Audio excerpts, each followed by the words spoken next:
Quand on vit avec un ou une bordélique, on passe tous par ce stade où on en a tellement marre de nettoyer et de ranger derrière l'autre qu'on prend cette décision radicale. Et on est là, je ne vais rien dire. Mais je vais arrêter de nettoyer et de ranger. Et elle va voir ce que c'est que de vivre dans le désordre et la crasse. Erreur colossale. Le bordélique ne voit jamais. Avec sa vision sélective, le bordélique est parfaitement adapté à un milieu immonde. Mais le bordélique a cet avantage énorme sur nous, les maniaques, et honnêtement, je l'envie, d'être naturellement équipé d'une sorte de visière permanente de réalité augmentée qui fait que là où toi, tu vois de la poussière, eux, ils voient des paillettes.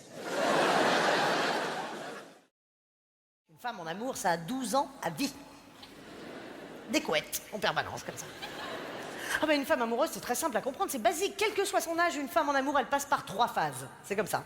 La première, c'est évidemment la phase de la rencontre, c'est les débuts, c'est le moment où elle tombe amoureuse, c'est la phase que j'appelle la phase du craquage. C'est-à-dire qu'elle va craquer, pour un mec, parce que, je sais pas, il est pas pareil, il est différent. Je sais pas, il a un petit truc en plus, en fait, que j'adore. Un petit truc qui me fait craquer, voilà, et qu'elle va détester 6 mois plus tard. Le petit truc en question. Exemple, il joue de la guitare, je t'ai dit ou pas? Je t'ai déjà dit? Ah ouais, bah je t'aurais dit. Ah, comme un dieu, je te jure. Ah non, mais le mec, c'est un artiste, il s'en rend même pas compte, quoi. Ça me fait mourir, quoi. Je te promets, je pourrais l'écouter pendant des heures, c'est... Oh, 6 mois plus tard, mais ferme ta gueule avec ce banjo, je te le fous dans le fion. Arrête.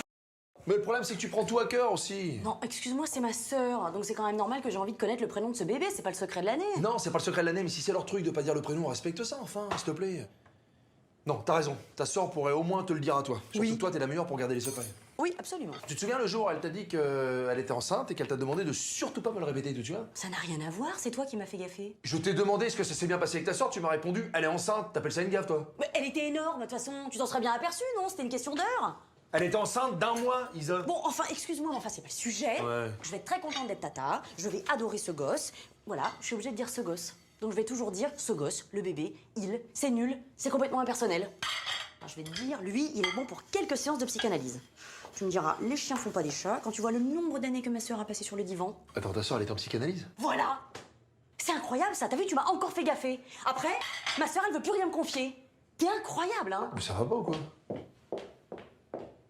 Non mais sérieux les meufs, arrêtez de vous foutre de la gueule de ces messieurs là. Apparemment ils savent pas faire 2 choses à la fois. Vous êtes vraiment mauvaises. Bien sûr qu'ils peuvent. Et quand ils se lavent le visage et qu'ils foutent de l'eau partout au sol, ils font quoi?